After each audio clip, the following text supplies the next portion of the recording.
नमस्कार मित्रांनो, माऊली मराठी ह्या चॅनलमध्ये तुमचे अगदी मनपूर्वक स्वागत आहे. ठरलं तर मग या मालिकेच्या आजच्या भागामध्ये असं बघायला मिळतं की आता इकडे ही सायली आपली रोडने गुपचूप चाललेली असते. तर अर्जुन या सायलीला गाडीमध्ये बसण्यासाठी खूप रिक्वेस्ट करू लागतो, परंतु सायली काही कुणाचं ऐकायला तयार नसते. त्यानंतर आता इकडे अर्जुन या सायलीला बोलतो की अहो सायली, तुम्ही माझं का ऐकत नाहीये, प्लीज बसा ना गाडीमध्ये असे. पण आता अर्जुन या सायलीला बोलतो, तर सायली आता अर्जुनशी काही बोलायला तयार नसते. तेवढ्यामध्ये एक समोरून रिक्षा येते. तर आता सायली त्या रिक्षावाल्याला थांबवते आणि बोलते की प्लीज बा. तर आता रिक्षावाला थांबतो. तर आता सायली रिक्षात बसते. नंतर आता अर्जुन या सायलीला बोलतो की मला तुम्हाला एक म्हणायचं, अहो मला तुम्हाला मधुभाऊला भेटण्यासाठी घेऊन जायचं होतं, परंतु मला थोडासा उशीर झाला, परंतु तुम्ही एकट्या जाऊन मधुभाऊंना भेटून आल्या असे. पण आता अर्जुन या सायलीला बोलतो. त्यानंतर पुढे असं बघायला मिळतं की इकडे सायली ही रिक्षावाल्याला बोलते की चला दादा. तर तो रिक्षावाला आपली रिक्षा चालू करून तिथून निघून जातो. इकडे अर्जुन आपल्या मनाशी बोलतो की नेमकं सायली एवढ्या का चिडल्या आहेत. त्यानंतर पुढे असं बघायला मिळतं की आता इकडे अर्जुन आता खूप टेन्शनमध्ये येतो. तर आता इकडे घरामध्ये रविराजला ही तन्वी बोलते की आपल्याला मंदिरामध्ये आज दर्शनासाठी जायचं आहे. त्यावेळेस आता रविराज बोलतात की अगं आज मला थोडंसं काम आहे, आपण नंतर नक्की जाऊयात. त्यावेळेस आता इकडे ही प्रिया बोलते की डॅडा कसं आहे माहीत आहे का, एवढ्या चांगल्या कामांना असा उशीर करायचा नसतो. आता आपण तोंडातून काढलं तर दर्शनाला नक्की जाऊया तसे. पण तन्वी ह्या आपल्या डॅडांना बोलते. त्यानंतर पुढे असं बघायला मिळतं की इकडे रविराज या तन्वीला बोलतात की ठीक आहे, तुम्हाला जायचं आहे ना मंदिरामध्ये, तर मी जाताना तुम्हाला मंदिरामध्ये सोडतो असे. पण इकडे रविराज या तन्वीला बोलतात. त्यावर तन्वी खूप खुश होते. नंतर तन्वी या रविराजला बोलते की एक काम करू, आम्ही येताने ॲटोनी येऊ. तर आता रविराज बोलतात की असं कशाला करताय, मी येईल ना तुम्हाला, मी येताने तुम्हाला पिकअप करेल असे. पण रविराज या तन्वी व प्रतिमाला बोलतात. दुसरीकडे असं बघायला मिळतं की आता इकडे अर्जुन हा गाडीमध्ये बसून घरी येतो. घरी आल्यानंतर तेवढ्यामध्ये अर्जुन गाडीच्या खाली उतरतो आणि लगेच धावत पडत पायऱ्या चढत आपल्या रूममध्ये निघून जातो. इकडे पूर्ण आजी कल्पना समोरच बसलेल्या असतात. तेवढ्यामध्ये कल्पना अर्जुनला बोलते की अरे अर्जुन, काय झालं, एवढा घाई का वरती चाललास. परंतु अर्जुन काही कुणाचं ऐकायला तयार नसतो. तेवढ्यामध्ये विमल कल्पनाजवळ येते आणि विमल बोलते की वहिनी, सर्व काही व्यवस्थित असेल ना हो, एवढे घाई अर्जुन दादा का रूममध्ये गेले. पूर्णाई सुद्धा टेन्शनमध्ये येते. नंतर आता अर्जुन इकडे रूममध्ये येतो. तर आता अर्जुनला तिथे सायली कुठे दिसत नसते. तर त्यानंतर पुढे असं बघायला मिळतं की इकडे आता अर्जुन विचार करू लागतो की नेमकं सायली तर माझ्या अगोदर निघाल्या होत्या, बाथरूमचा दरवाजा सुद्धा बाहेरून लॉक आहे, मग नेमकं सायली गेल्या कुठे असे. पण अर्जुनच्या मनात खूप काही प्रश्न निर्माण होतात. अर्जुन इकडे खाली येतो आणि आपल्या आईला विचारतो की अगं मम्मा सायली कुठे आहे. त्यावर कल्पना बोलते की अरे मी तुला आवाज देत होते, तू तर डायरेक्टली वर निघून गेलास. आम्ही तुला विचारत होतो ना काय झालं, तू ऐकायलाच तयार नाहीस रे.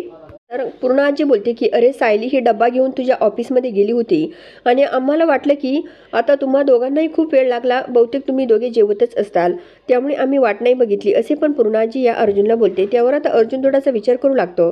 त्यावर आता अर्जुन ह्या आपल्या मम्माला बोलतो की काय बोलतेस मम्मा तू, सायली ही ऑफिसमध्ये आली होती. त्यावेळेस आता अर्जुन थोडासा टेन्शनमध्ये येतो. तर पूर्ण आजी बोलते की अरे म्हणजे ती ऑफिसमध्ये आली नाहीस का मग. पूर्ण आजी पुन्हा बोलते की काही प्रॉब्लेम तर नाही ना अर्जुन. तर अर्जुन नाही असं बोलतो. इकडे विमल लगेच कल्पनाला बोलते की एक काम करा, तुम्ही सायली ताईंना कॉल करून तरी बघा त्या कुठे आहे ते. त्यानंतर आता पूर्ण आजी बोलते की बहुतेक तू तिथून निघला असेल आणि सायली तिथे डबा घेऊन पोहोचली असेल. तर आता अर्जुन लगेच घाई पुन्हा घराच्या बाहेर पडतो आणि बोलतो की मी पटकन बघतो ते आलेत की नाही तिकडे. त्यानंतर आता कल्पना व पूर्ण आजी या अर्जुनकडे बघत राहतात.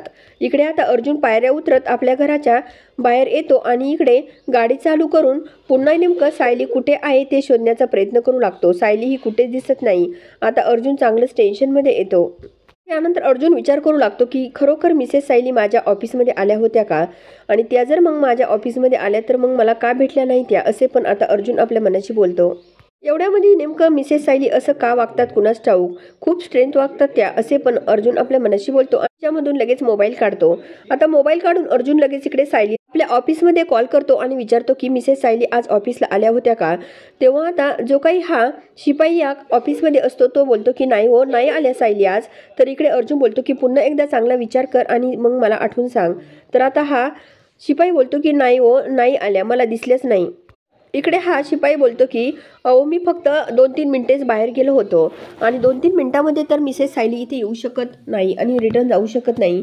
मी तुम्हाला अगदी परफेक्ट सांगतो की त्या इथे आल्याच नव्हत्या असे. पण आता हा शिपाई या अर्जुनला अगदी खात्रीशीर बोलतो. त्यानंतर आता अर्जुन खूप टेन्शनमध्ये येतो. अर्जुन बोलतो की नेमकं मिसेस सायली मला असं न सांगता कुठे गेल्या होत्या, मला तर कायमच्या सोडून गेल्या नसेल ना असा प्रश्न सुद्धा अर्जुन समोर उभा राहतो आणि अर्जुन खूपच टेन्शनमध्ये येतो. इकडे असं बघायला मिळतं की आता इकडे ही सायली आपली देवी आईच्या मंदिरात दर्शनासाठी आलेली असते आणि सायली ही हात जोडून त्या देवी मातेला बोलते की अगं देवी माते, तू अजून माझी किती वेळ परीक्षा बघशील? भाऊंची केस एवढी का लांबवत असतील? एवढा हुशार वकील असताना सुद्धा मेन पॉइंट असा मिळत नाही. पुढे असं बघायला मिळतं की आता इकडे चैतन्य तेवढ्यात तिथे येतो.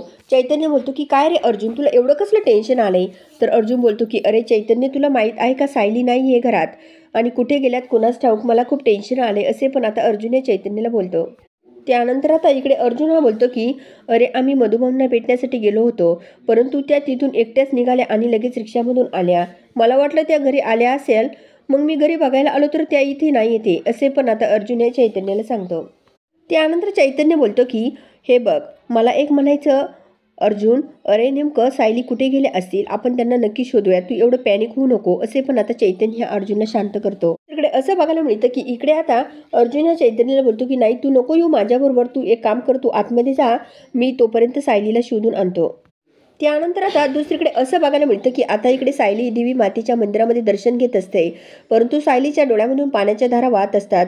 तर सायली बोलते की आता इथून पुढे असं रडायचं नाही तर लढायचं, असं हार मानून जमणार नाहीये, मधुभाऊंची शिकवण लक्षामध्ये ठेवली पाहिजे असे पण सायली आपल्या मनाशी बोलते आणि लगेच आपले डोळे पुसते.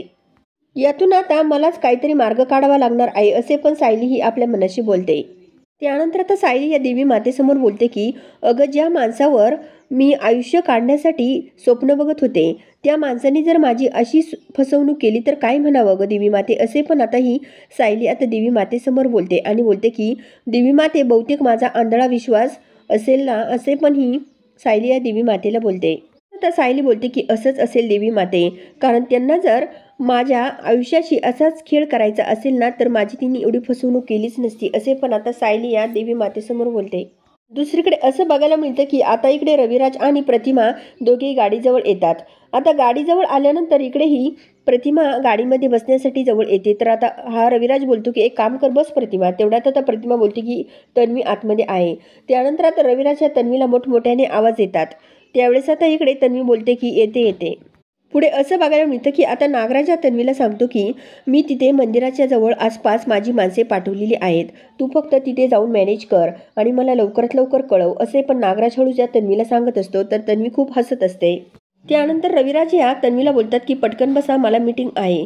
तर आता तन्वी लगेच आपल्या बाबांना बोलते की बाबा, नेमकं तुमची मीटिंग कुठे आहे हो? तर रविराज बोलतात की अगं, मंदिराच्या ऑपोजिट बाजूलाच माझी मीटिंग आहे. तर आता तन्वी खूप टेन्शनमध्ये येते. त्यानंतर तन्वी बोलते की बाबा, अहो आम्ही आमच्या पद्धतीने जातो ना, कशाला तुम्ही टेन्शन घेताय, कारण तुम्हाला मीटिंगला पण जायचं आहे आणि एवढं टेन्शन घेऊ नका आमचं असे पण ही तन्वी या रविराजांना बोलते. त्यावर आता प्रतिमा पण बोलते की अहो आमच्यासाठी तुम्ही तुमचा टाईम कशाला वेस्ट करताय, आम्ही जाऊ आमचं असे पण प्रतिमा ह्या रविराजला बोलते.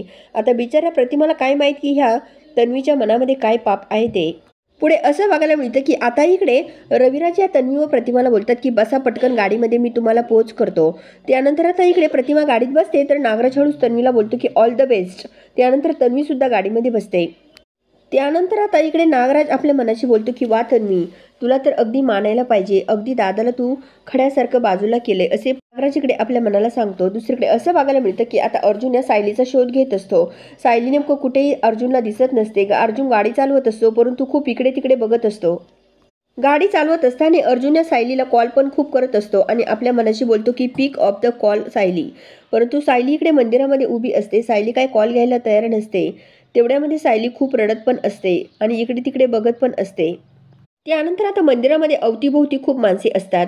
तर सायली आपल्या मनाशी बोलते की देवी माते, माझ्या अवतीभोवती खूप माणसे पण आहेत, परंतु माझ्या मनाला असं एकटी असल्यासारखं का वाटतंय? आत्तापर्यंत मला अर्जुन सरांचा खूप आधार वाटायचा, मला ते मधुभाऊ कुसुमभाऊ यांच्या जवळचे वाटायला लागले होते अगदी. माझ्या मनाला नेहमी वाटायचं की माझी जी लढाई आहे ती त्यांची पण लढाई आहे. दुसरीकडे असं बघायला मिळतं की इकडे तन्वी आणि प्रतिमा दोघी आता मंदिराच्या बाहेर येतात आणि तन्वी ही आता प्रतिमाला बोलते की चला आतमध्ये जाऊ आई आपण. तर प्रतिमा हो असं बोलते आणि तन्वी खूप इकडे तिकडे बघत असते. नंतर आता ही तन्वी या प्रतिमाला बोलते की आई तू एक काम कर, तू पुढे हो, मी फुले घेऊन येते. तर बिचारी प्रतिमा आपली मान हलवते. आता ही प्रतिमा इकडे पाठीमागेच थांबून घेते. ते प्रतिमा एका फुलाच्या दुकानाजवळ जवळ जाऊन उभी राहते आणि तिथे आता ह्या नागराजने पाठवलेले 2 गुंड येतात. तर आता ही तन्वी त्यांना बोलते की तुम्हाला नागराज काकाने सर्व काही इंट्रोडक्शन दिले ना, तर हे गुंड हो असं बोलतात. त्यावेळेस मी मंदिराच्या बाहेर येईल त्यावेळेस मी तुम्हाला कॉल करेल आणि मी कॉल केला की तुम्ही पटकन यायचं आणि त्या बाईला उचलायचं असे पण आता इकडे ही तन्वी या गुंडांना सांगते. तर आता हे गुंड या तन्वीला ओके मॅडम असं बोलतात आणि तेथून निघून जातात. तन्वी आता आपल्या हातामध्ये फुलांची टोपली घेऊन इकडे देवी मातेच्या मंदिरामध्ये येते. आता त्याच मंदिरामध्ये सायली ही खूप रडत असते. सायली एका ठिकाणी बसलेली असते. आता ह्याच मंदिरामध्ये इकडे प्रतिमा ही दर्शनासाठी आलेली असते. तर सायली बोलते की देवी माते अगं मी कुणाशी बोलू आता, माझं मन कुणाजवळ व्यक्त करू. खरोखर मी माझ्या मधुभाऊंना एवढं दुःख देऊ शकत नाही आणि कधी कधी मनाला असं वाटतं की माझे आईबाबा जर माझ्याबरोबर असतं तर आज माझ्या डोळ्यातलं पाणी हे असं गळालं नसतं असे पण ही सायली आपल्या मनाशी बोलते आणि सायली ही खूप रडत असते. कदाचित माझ्या आईचा हात माझ्या डोक्यावरून प्रेमाने कधी पण फिरवला असता. आणि त्याच वेळेस मित्रांनो प्रतिमा तिथे येते आणि प्रतिमा ह्या सायलीच्या डोक्यावर हात ठेवते. आता ही सायलीला जाणवतं की आपल्या डोक्यावर कुणीतरी हात ठेवला. सायली लगेच प्रतिमाकडे बघते तर प्रतिमाला बघून सायलीला खूप आनंद होतो. सायलीच्या चेहऱ्यावर लगेच हसू येतं परंतु डोळ्यातून पाण्याच्या धारा वाहत असतात. प्रतिमा सुद्धा सायलीकडे बघत राहते. सायली लगेच उठून उभी राहते आणि प्रतिमाच्या अगदी जवळ येते. आता प्रतिमा सुद्धा सायलीकडे बघते. त्यानंतर आता इकडे सायलीला समोर प्रतिमाला बघून खूप आनंद झालेला असतो. सायली लगेच आपल्या आईला म्हणजे प्रतिमाला अगदी घट्ट मिठी मारते. कारण अक्षरशः मायलेकींची भेट या मंदिरामध्ये देवी मातेने घडून आणलेली असते. खरोखर मित्रांनो खूप मोठा हा चमत्काराचा एक मातेने आपल्याला दाखवून दिलेला आहे.